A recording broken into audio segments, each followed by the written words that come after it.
সন্মুখত বিধানসভা নিৰ্বাচন ২৬ৰ বিধানসভা নিৰ্বাচন আহি আছে আৰু কঁকালত টঙালি বান্ধিছে প্ৰতিটো ৰাজনৈতিক দলে আৰু দেখিবলৈ পোৱা গৈছে বিজেপিৰ তৰফৰ পৰা আগ্ৰাসী ৰূপ ধাৰণ কৰা এই মুহূৰ্তত আমি দেখিবলৈ পাইছোঁ আৰু মই বৰ্তমান অভয়াপুৰী সমষ্টিত আছোঁ আৰু কমতাপুৰ স্বায়ত্তশাসিত পৰিষদৰ মুখ্য কাৰ্যবাহী জীৱেশ ৰায়ৰ সৈতে মই আছোঁ আৰু দেখিবলৈ পাইছোঁ দিনজোৰা কাৰ্যসূচী আছিল আজিৰ দিনটোত আৰু তেখেতে প্ৰতিটো স্থানত গৈছে তেখেতে চৰকাৰী যি আঁচনি আছে সেই আঁচনিসমূহ ইতিমধ্যে বিতৰণ কৰিছে আৰু মূল কথাটো হৈছে যে প্ৰায় বিজেপিৰ তৰফৰ পৰা এক প্ৰকাৰ আগ্ৰাসী ৰূপ আমি দেখিবলৈ পাইছোঁ আৰু কমতাপুৰ স্বায়ত্তশাসিত পৰিষদৰ যিহেতু মুখ্য কাৰ্যবাহী সদস্যগৰাকী মোৰ সৈতে আছে তেখেতৰ পৰা অকণমান আমি বিশদভাৱে জানিবলৈ যত্ন কৰিম যিহেতু নিৰ্বাচন আহি আছে আপোনাক স্বাগতম জনাইছোঁ আৰু আমি দেখিছোঁ যে আজিৰ দিনটোত আমি প্ৰায় আপোনাৰ লগত দিনজোৰা কাৰ্যসূচীৰে আপোনাৰ লগত আছোঁ প্ৰথমতে আপুনি আপোনাৰ কাৰ্যালয়ত পাতানি বিতৰণ কৰিছে তাৰপিছত আমি দেখিছোঁ যে চেক বিতৰণ কৰিছে মন্দিৰ ভ্ৰমণ কৰিছে ৰাইজক সাক্ষাৎ কৰিছে গোটেই এটা পৰিক্ৰমা আপুনি দিনজোৰা কাৰ্যসূচী হিচাপে লৈছে নিৰ্বাচন আহি আছে এয়া নিৰ্বাচনৰ পূৰ্বেই আপোনালোকৰ ৰণকৌশল নে আপোনালোকে নিৰ্বাচন আহিছে বাবে ৰাইজক সাক্ষাৎ কৰি আছে হয় মই স্বাগতম জনাইছোঁ আপোনাক তো একচুৱেলি নিৰ্বাচনৰ কথা ইয়াত নাহে মাননীয় মুখ্যমন্ত্ৰী ডক্টৰ হিমন্ত বিশ্ব শৰ্মা ডাঙৰীয়াৰ নেতৃত্বত আমাৰ কমতাপুৰ স্বায়ত্তশাসিত পৰিষদৰ আমাক যি দায়িত্ব আৰু কৰ্তব্য আমি কৰি গৈছোঁ ৰাইজে বিচৰা ধৰণে আমি কৰ্মৰাজিসমূহ কৰি গৈছোঁ আমাৰ বিভিন্ন যুৱক সংঘ ক্লাব বিভিন্ন NGO বা আমাৰ যিসমূহ উপাসনাস্থলী আছে সেইসমূহৰ যি নিৰ্মাণ সমিতি আছে ৰাইজে আমাক সাক্ষাৎকাৰ কৰিছে দল সংগঠনে সাক্ষাৎকাৰ কৰি কিছু আৰ্থিক অনুদান তেখেতসকলে বিচাৰে আৰু সেই মৰ্মে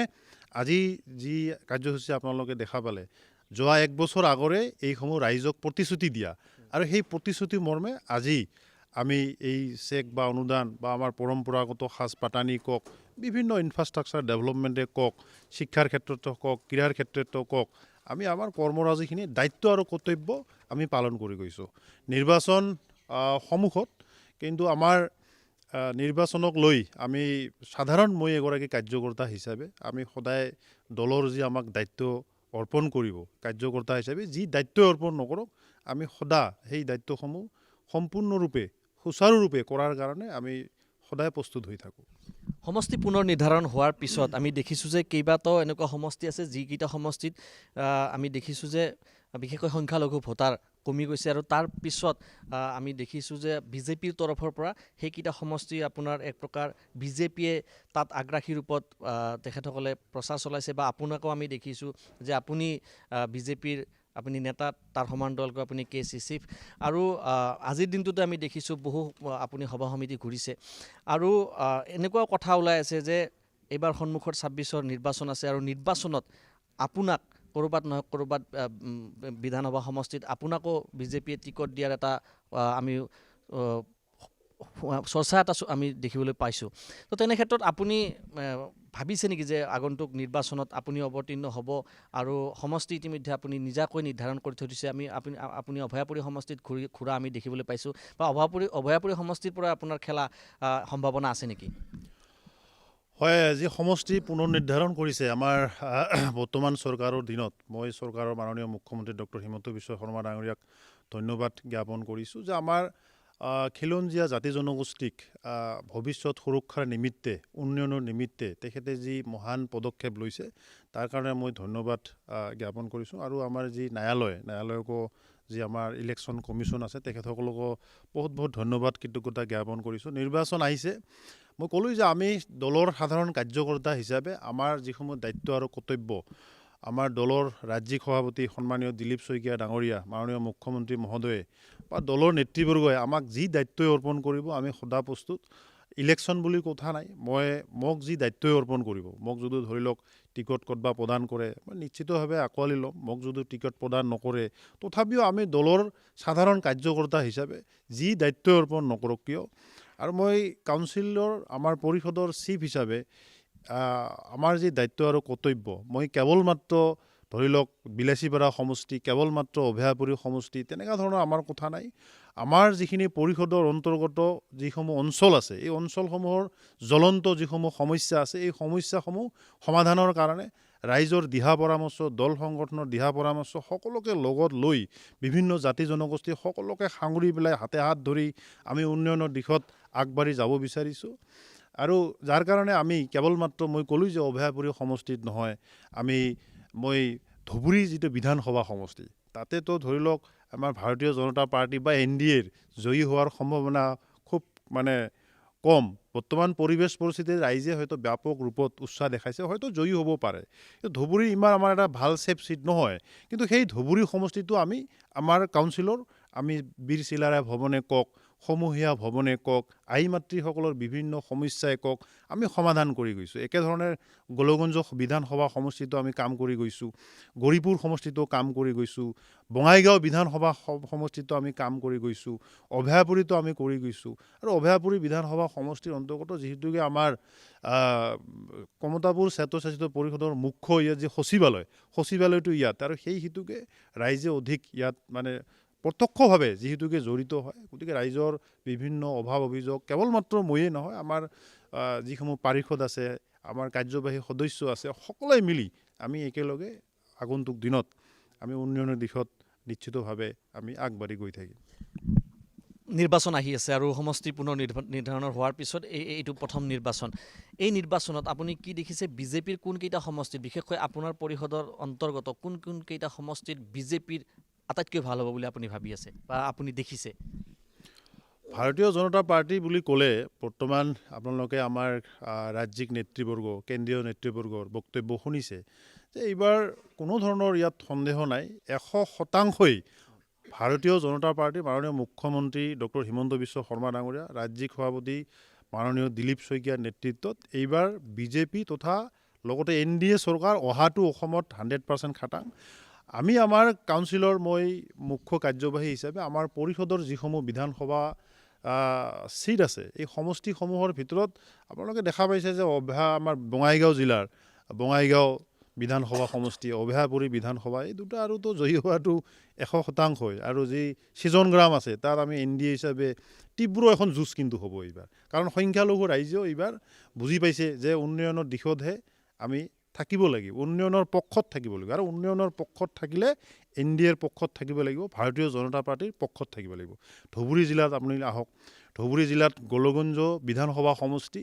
আৰু বিলাসীপাৰা বিধানসভা সমষ্টি, এই দুটা NDA জয়ী হোৱাটো 100%ই ইয়াত মানে নিশ্চিত। আৰু গৌৰীপুৰ আৰু আমাৰ যি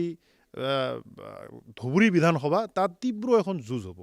এখন যুঁজ হোৱাটো নিশ্চিত। কাৰণ মই ক'লোঁ যে সংখ্যালঘু ৰাইজে এইবাৰ NDAৰ পক্ষত অৱস্থান গ্ৰহণ কৰিছে। তেওঁলোকে বুজি পাইছে যে উন্নয়ন বিভিন্ন সময়ত বিভিন্ন মেৰুকৰণ কৰিব বিচাৰিছে ৰাজনৈতিক তেওঁলোকৰ বিভিন্ন দলসমূহে, একাংশই। কিন্তু সংখ্যালঘু ৰাইজে বুজি পাইছে যে উন্নয়ন কেৱল মাননীয় প্ৰধানমন্ত্ৰী নৰেন্দ্ৰ মোদীজীৰ নেতৃত্বত হ'ব, অসমৰ জনপ্ৰিয় মুখ্যমন্ত্ৰী ডক্টৰ হিমন্ত বিশ্ব শৰ্মা ডাঙৰীয়াৰ নেতৃত্বতহে উন্নয়ন হ'ব। আৰু যাৰ কাৰণে ভাৰতীয় জনতা পাৰ্টি তথা NDAৰ পক্ষত ব্যাপক হাৰত আমাৰ এই গোৱালপাৰাই কওক, বঙাইগাঁও কওক, ধুবুৰী জিলাৰ বিধানসভা সমষ্টিসমূহ জয়ী হোৱাটো NDA 100%ই নিশ্চিত। আমি পূৰ্বত দেখিছিলোঁ যে প্ৰদীপ চৰকাৰ তেখেত আপোনাৰ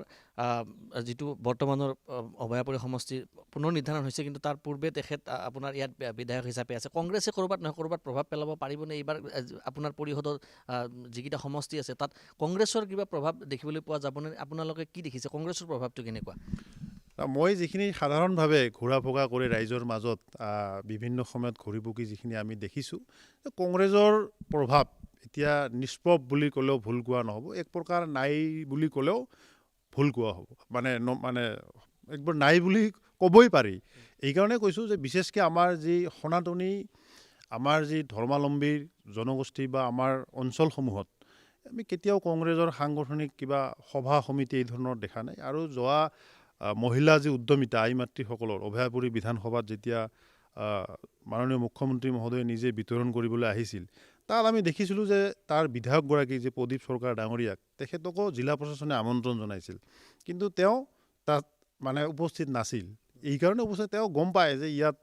সাংগঠনিকভাৱে বা ইয়াত আহি একো ধৰণৰ লাভ নহ'ব, কিন্তু তাত ৰাজনৈতিক কথাই জড়িত নাছিল, তাত চৰকাৰী অনুষ্ঠান, তথাপিও তেওঁ অহা নাই। গতিকে মই ভাবোঁ কংগ্ৰেছ বৰ্তমান আমাৰ অবিভক্ত গোৱালপাৰা জিলাত বিগ জিৰ' বুলি ক'লেও ভুল কোৱা নহ'ব। একালত আপুনি আক্ৰাচুৰৰ নেতা আছিলে, এতিয়া আপুনি KAC চিফ হৈ আছে। এতিয়া বিষয় এটা ওলাইছে যে জনজাতিকৰণ। আমি দেখিছোঁ যে জনজাতিকৰণক লৈ পেলাই আক্ৰাচুকে ধৰি 6 জনগোষ্ঠীৰ আপোনাৰ তীব্ৰ তেখেতসকলৰ আন্দোলন, আৰু চৰকাৰৰ ওপৰত তেখেতসকলে ইতিমধ্যে হেঁচা প্ৰয়োগ কৰিছে। চৰকাৰে আপোনাৰ মন্ত্ৰী গোটৰ এখন কমিটি বনাই দিছে, অধ্যক্ষৰ লগত আলোচনা কৰিছে। মুঠৰ ওপৰত আক্ৰাচু বা কোচ ৰাজবংশী জনগোষ্ঠীটোক আপোনাৰ জনজাতিকৰণ নিৰ্বাচনৰ পূৰ্বে লাগে, আক্ৰাচুৰ ইয়াৰ দাবী। আৰু আমি দেখিছোঁ যে জনজাতি যিসমূহ সংগঠন আছে তেখেতসকলে বিৰোধিতা কৰি আছে। এতিয়া আপোনাৰ দৃষ্টিত এই জনজাতিকৰণৰ বিষয়টো চৰকাৰে, আপুনি যিহেতু চৰকাৰৰ প্ৰতিনিধি হিচাপে আছে, আপুনি এই গোটেই বিষয়টোক চৰকাৰৰ পক্ষ হিচাপে কেনেকৈ দেখিছে? হয়,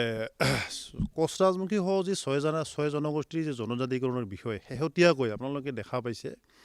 যে মন্ত্ৰী গোটৰ যিখন প্ৰতিবেদন মাননীয় মুখ্যমন্ত্ৰী ডক্টৰ হিমন্ত বিশ্ব শৰ্মা ডাঙৰীয়াৰ নেতৃত্বত আমাৰ মন্ত্ৰী গোটৰ অধ্যক্ষ ডক্টৰ ৰণোজ পেগু ডাঙৰীয়াৰ নেতৃত্বত ইতিমধ্যে বিধানসভাত লে কৰা হ'ল। তো এতিয়া মই ভাবোঁ যে সুদীৰ্ঘ দিন ধৰি এটা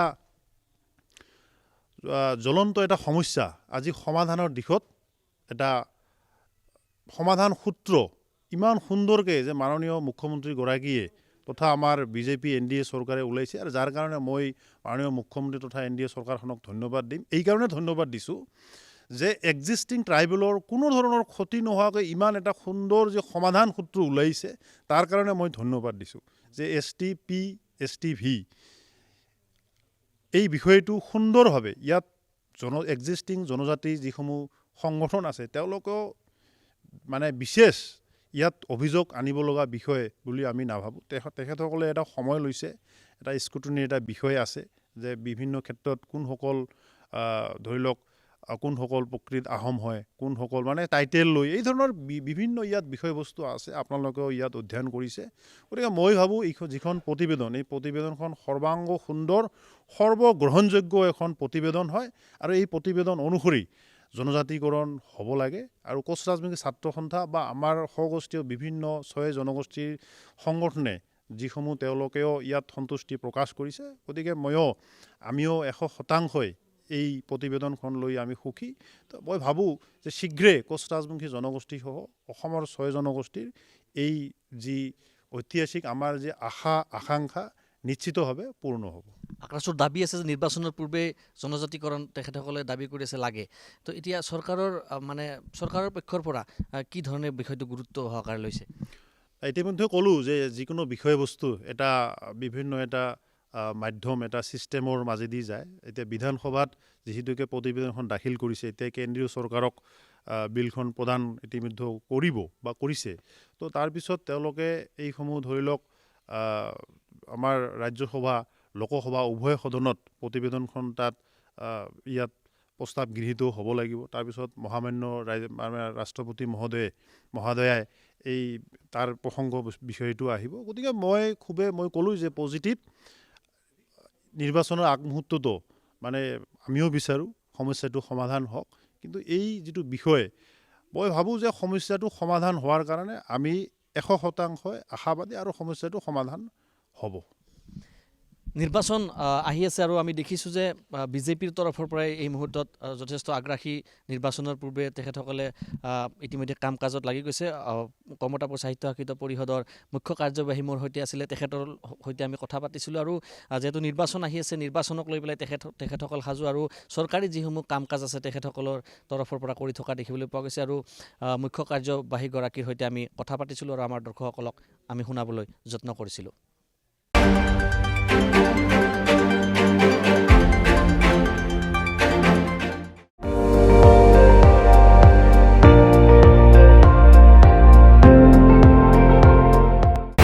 আপুনি চাই আছে ND24, সৰ্বশ্ৰেষ্ঠ নহয় সৰ্বোত্তমৰ দৌৰত।